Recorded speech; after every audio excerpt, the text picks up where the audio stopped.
Hello everyone and welcome back to the score study video series for the 4 Minutes from Midnight virtual band project. I'm Yoshio Yamashita, I'm the director for the virtual band and I'm also the composer of the symphony 4 Minutes from Midnight. This video is going to do a brief analysis of the horn parts for the symphony. Notice before we begin that I've arranged this short score with the horn parts by horn 1 and 3 and then 2 and 4. So again, this will be 1, 3, 2, 4, not 1, 2, 3, 4. Let's begin by looking at the short introduction before letter A. First horn, this is a solo. If you watch the conductor video, I will do the cutoffs and cue you back in. Third horn, while you are marked piano, notice that the first horn is playing solo above you. And actually, if we look at the beginning of the full score, you can also see that aligning with your entrance is a clarinet solo. So there is melody going on top of what you are playing. So be mindful of that. Again, this opening is very mysterioso and rather quiet. First horn, mezzo forte, is a little more forceful, but not overly loud or controlling yet. That comes at letter A and beyond. Horn 3, 2, and 4.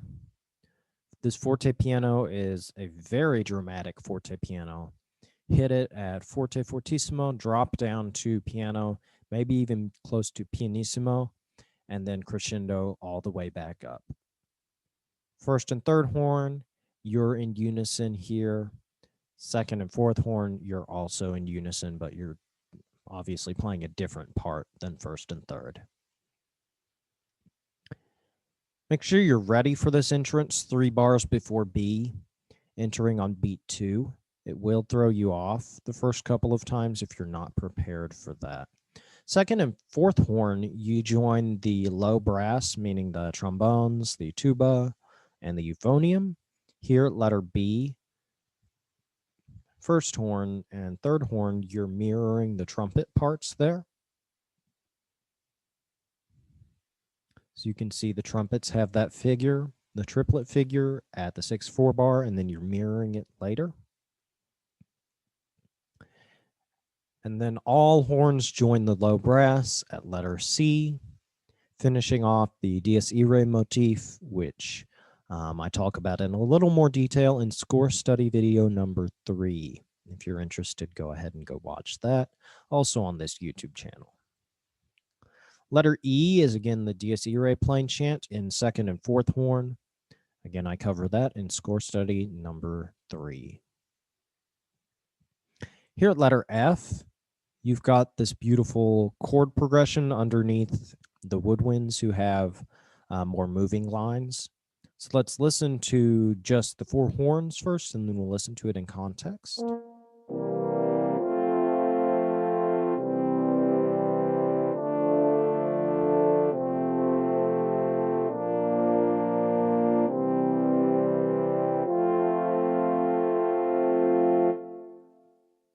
And now let's listen to that in context. We're going to start the bar in which you have the quarter note pickup.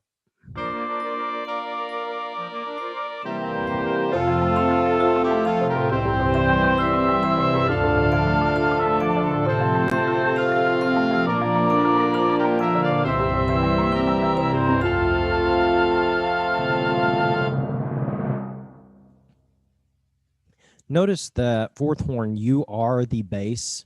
In this particular passage, there is no tuba, there is no bari sax, there is no euphonium.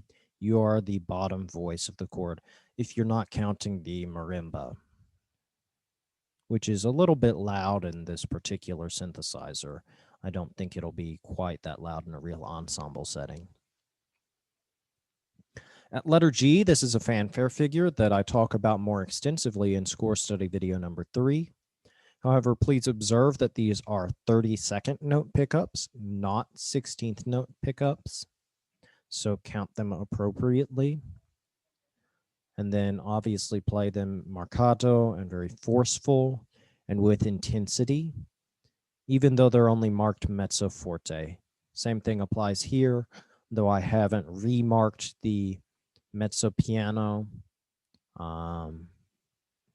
Again, intensity. Here at letter H is a chorale that I talk about more extensively in score study video number 4. So make sure first and third horn that you're listening to the trombones, which are the voices that are directly underneath you. Right there. So if we scroll down, here's first horn, third horn, and then first trombone, second trombone. And then obviously start listening down the section when second and fourth horn join in. Let's listen to this passage through letter H.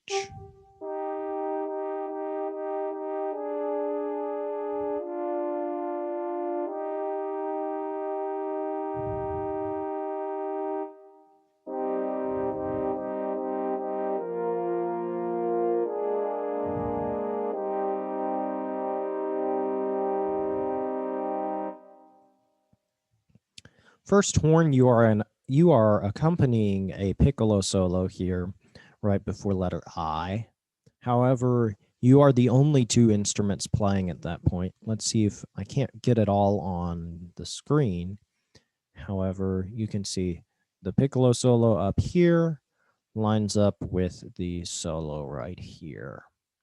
So make sure that's soft, but it's still part of the prominent texture as you're the only two instruments playing right there.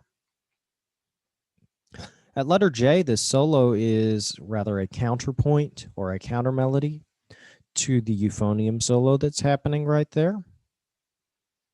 So let's listen to that passage very quickly.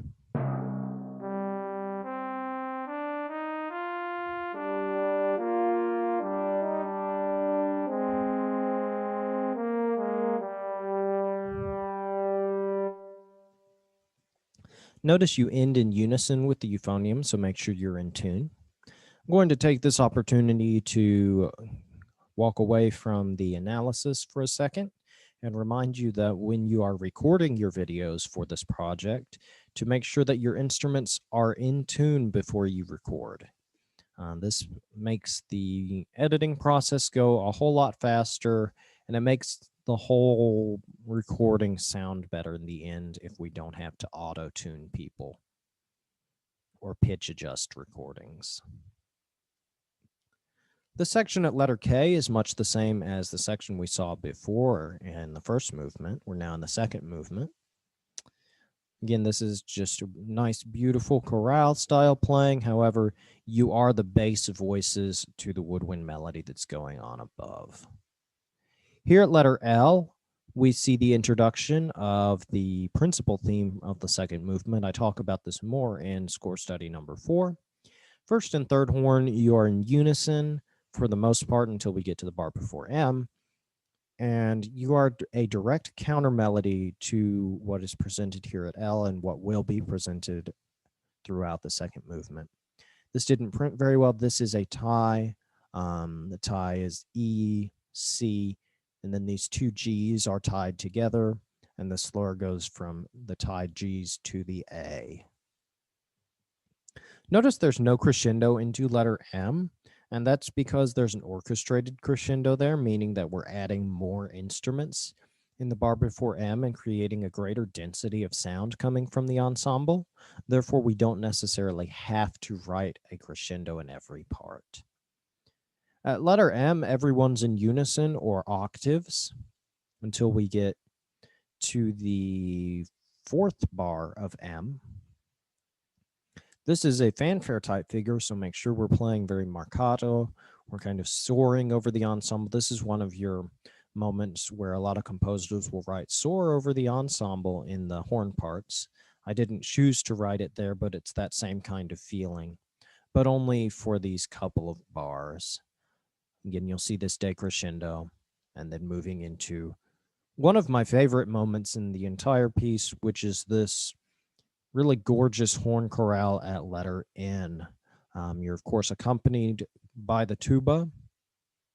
This is kind of similar to some of the Wagner tuba passages in Bruckner symphonies, in which you've got the Wagner tuba quartet with the bass tuba, or as we call it, the tuba, which can obviously get lower notes than the horn can produce. So let's just listen to this chorale.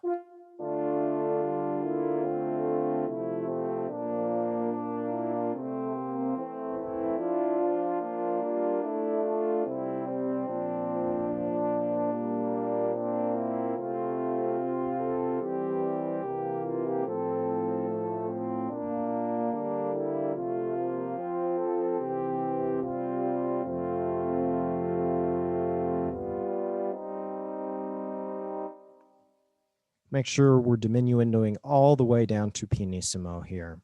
It's very important.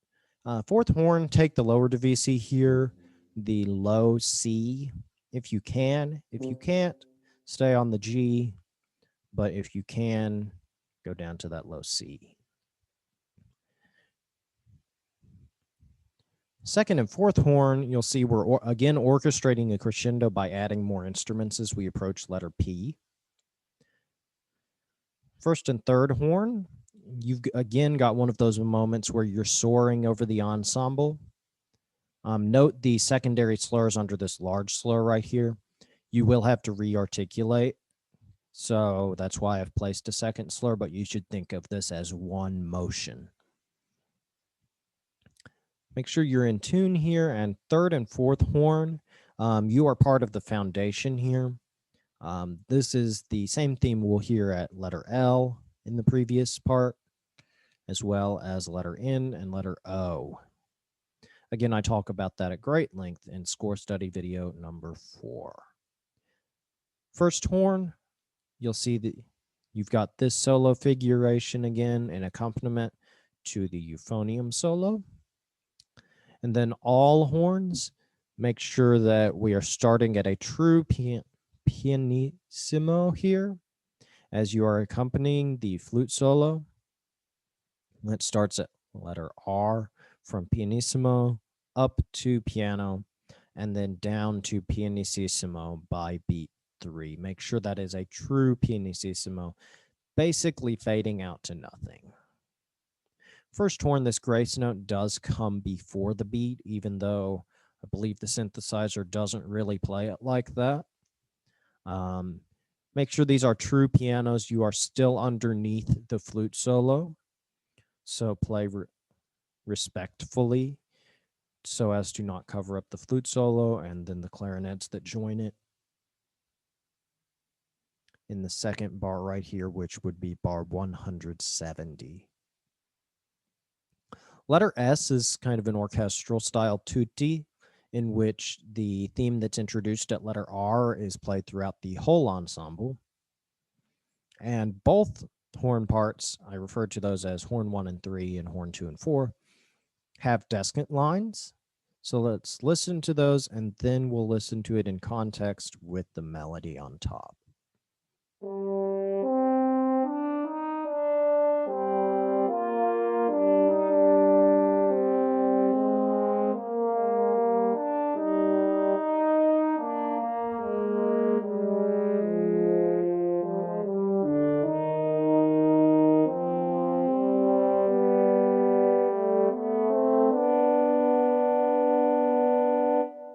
And if you'll notice, second and fourth horn, you're actually playing the line that was used in the euphonium solo from earlier. That is on purpose. And then horn 1 and 3, you're actually playing the same line that the horn solo that accompanies the euphonium solo was drawn from. This is where that's from. Horn 1 and 3, you also have that same descant, or you have another descant at the a tempo. Horn 2 and 4, you have offbeats, but not like a Sousa march kind of offbeats. These are legato. Horn 1 and 3, again, this grace note comes before the beat. And to wrap up part 1, let's listen to all of that in context, beginning at letter S. We're going to start at the pickup before letter S.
that this final solo you have is doubled with oboe 1. That's why it says stagger breathing with oboe 1. It's rather difficult to do that right now since you can't play in the same room as oboe 1 due to COVID-19 restrictions.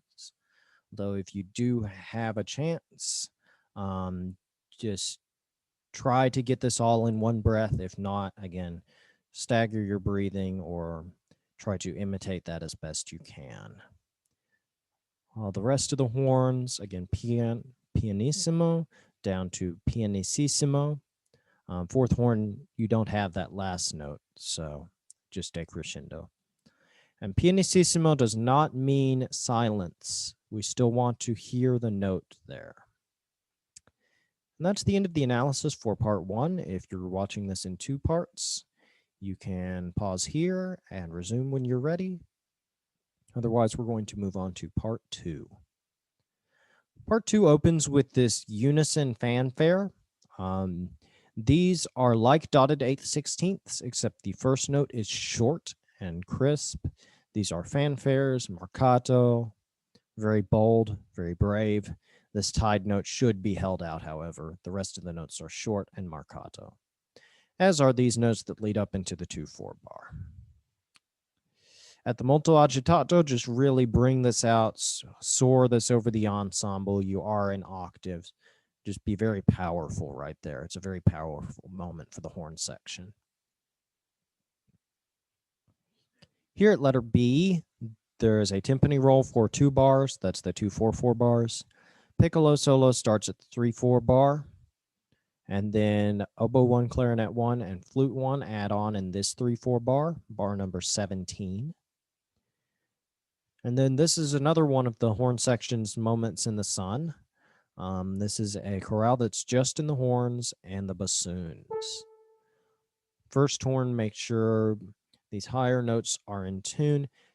Third horn, make sure to lean on this tied note. This is your kind of standard suspension and release, which is basically we're creating a dissonance and then resolving it to a consonance later than the rest of the ensemble. It's kind of making that consonant stand out and makes it a little more beautiful in the moment. Let's listen to just that suspension resolution there.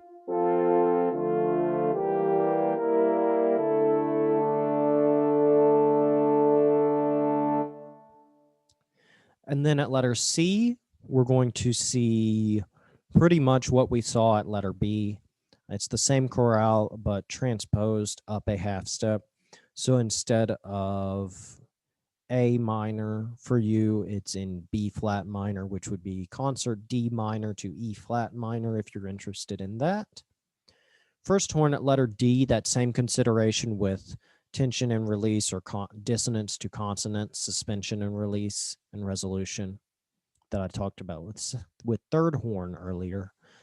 I think I said third horn earlier. If I said second horn, I meant third horn. Apologies. Letter E is a recap of the theme that we saw at letter S in part 1.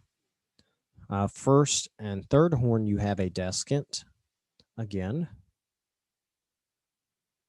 That if we look,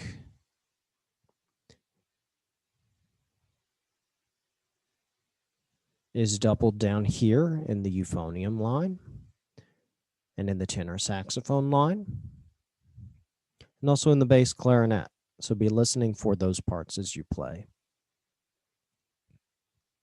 Second and fourth horn, you also have another descant, surprise, surprise, which is doubled in the second oboe part.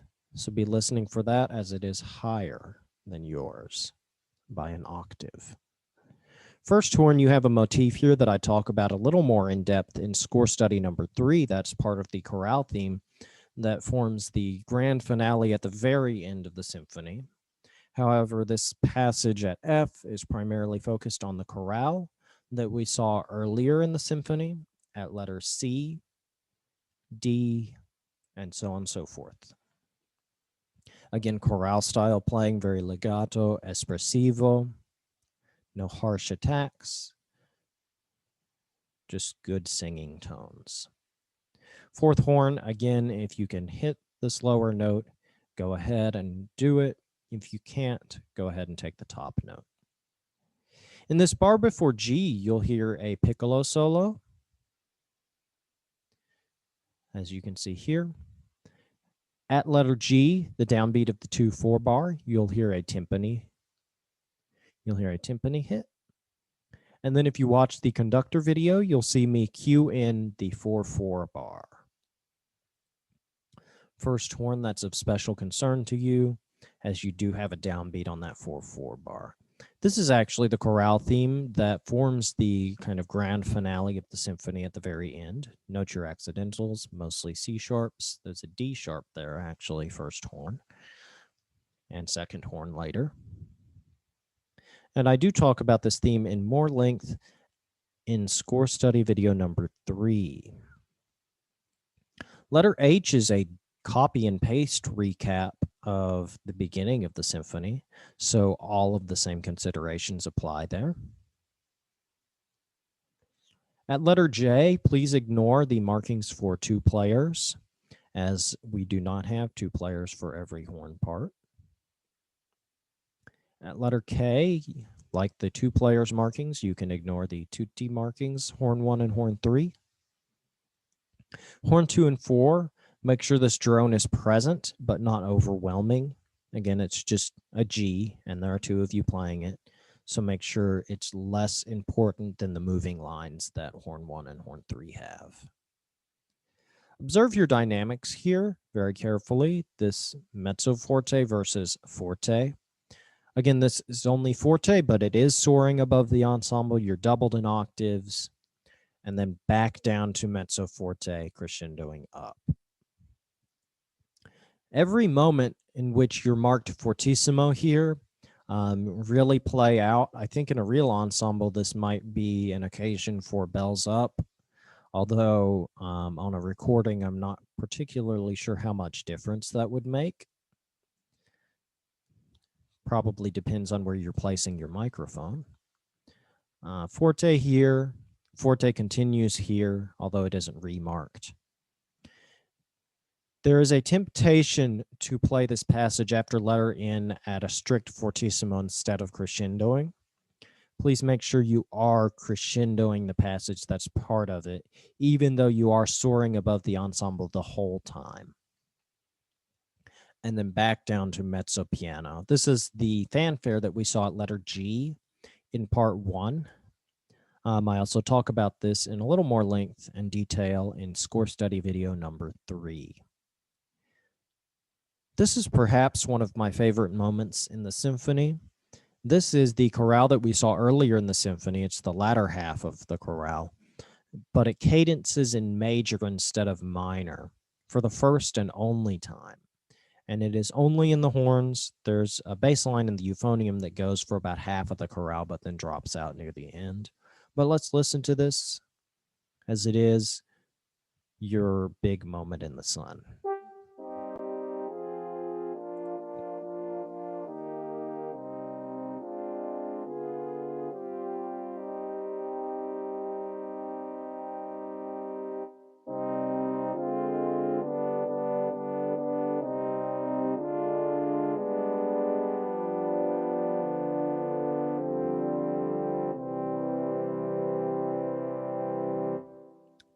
Second horn especially, lean on this tied quarter note figure and then the subsequent resolution.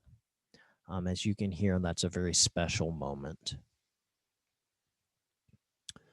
First horn, you can ignore all of this add 1 business and the tutti, since I believe there's only 1 of you. If there are 2 of you, the second one of you comes in on this beat 4 in measure 150, where the add 1 is noted. Third horn, again, ignore the 3 players and the tutti. And then second and fourth horns, you can ignore this tutti marking right there. Again, this is just legato chorale playing. Make sure to observe the crescendo up to mezzo forte only.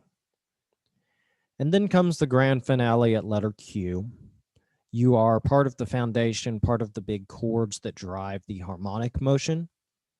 And so only forte, not fortissimo. And then forte here at letter R, except you are a counter melody or kind of a counter harmony here. Instead of a true melody harmony relationship, this is just as important as the melody. I would consider it a counter melody, although it is also a harmony. So it's a different character of forte than the simple chords that you had preceding. And then, of course, all of your fanfare type figures are forte, soaring above the ensemble, very marcato, very courageous and brave. Same goes here, just really soaring above the ensemble. Also notice these double dotted eighth notes, 32nd notes. They are different from your kind of garden variety dotted eighth sixteenths. And then, of course, make sure that you leave yourself somewhere to go when you're crescendoing up to this final fortissimo dynamic. So don't play these fortissimo parts too loud so you have a crescendo at the end. And of course, make sure that we play this last eighth note long and at its full duration. It's not a stinger on the end of a Sousa march. It is an eighth note that we're holding out for its full duration. And that concludes our brief analysis of the horn parts for the symphony. I hope this video is helpful and informational as you prepare your parts for recording. If you have questions or comments about this analysis, you can contact us at 4minutesvirtual@gmail.com. You can also contact us there if you have suggestions about other parts of the piece, whether in the horn parts or just in the piece in general, that you'd like to see covered in a future score study video. Thanks for watching.